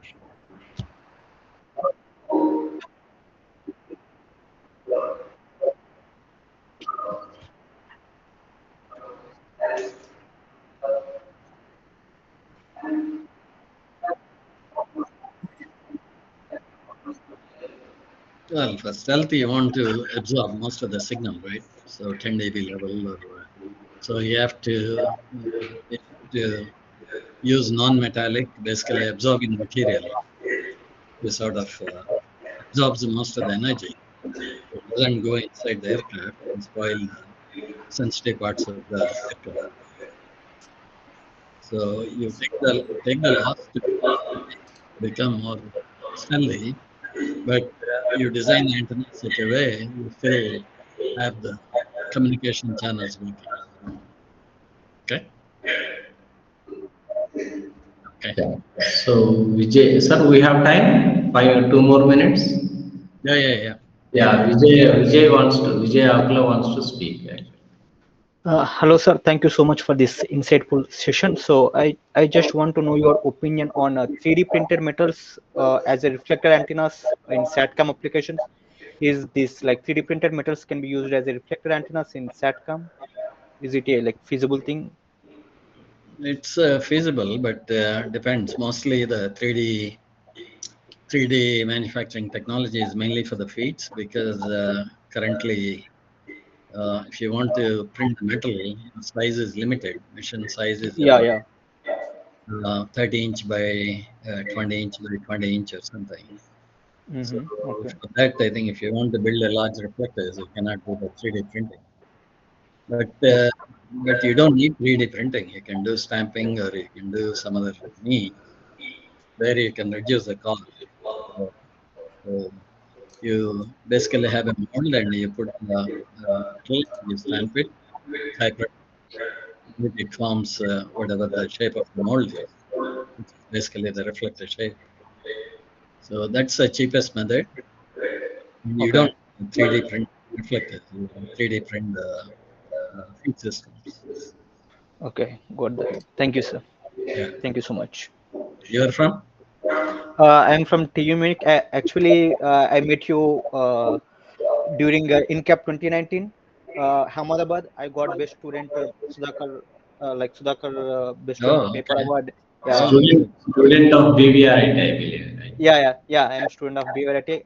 Like my supervisor is Sanjay Reddy sir. Yeah. Oh, okay. Good. I hope I will meet you during this VAMS 2026. Currently, I'm doing my masters in Germany, TU Munich. Oh, Germany. Okay. Yeah. Yes, sir. Oh, Great, from great. BVRIT to Germany. Okay. Yeah, yes, sir. So we'll see you in BVRIT. Sure. Yeah. And hope you can entertain all of us. Sure, sir. Definitely. Okay. Yeah. Thank you. Yeah, Thank you. thank you. So, yeah, thank you everyone. Thank you, sir, once again. So you have your old students also who have joined, the old previous interns also who have joined. Anyway, and new students and colleagues, friends from across the country, and yeah, thank you all, to each and every participant and interns who have joined today for this session. And especially great thanks to Rao sir for a very insightful, in-depth, and a very unique lecture today. So can you show the list of talks? Maybe what is the next talk? Yeah, sure, sir. Just a second.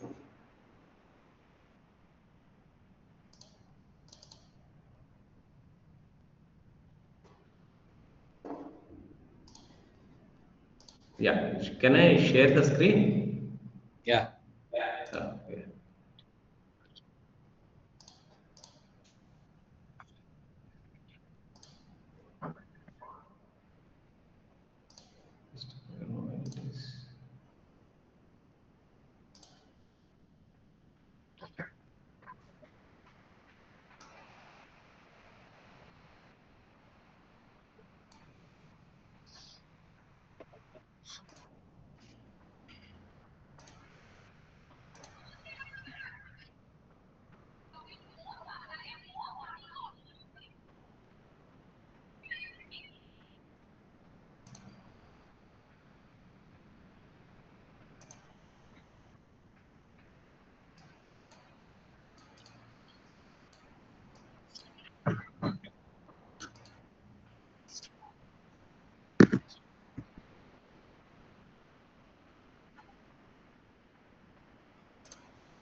So next lecture is about the software that you have developed, sir, and it is by Shriya once again. And then, yeah, it's in the month of December, last Saturday, as per the feasibility of Ministry. Yeah. Then when the assignments is when? Assignment is from class number 11, sir.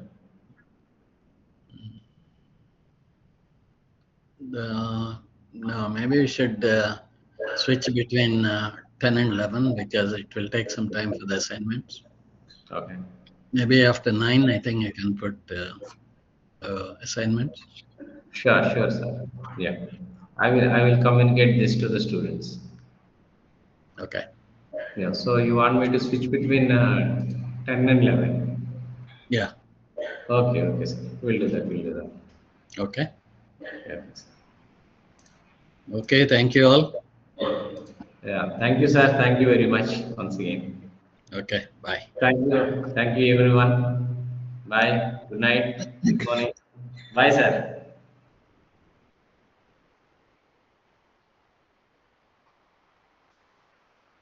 Yeah. Thank you, Hasni.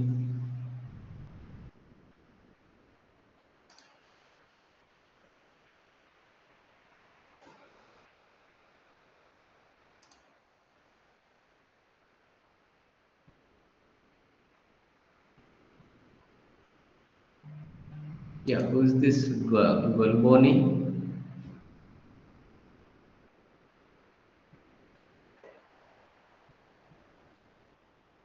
Anyway, I'll keep in touch with you all. Bye bye.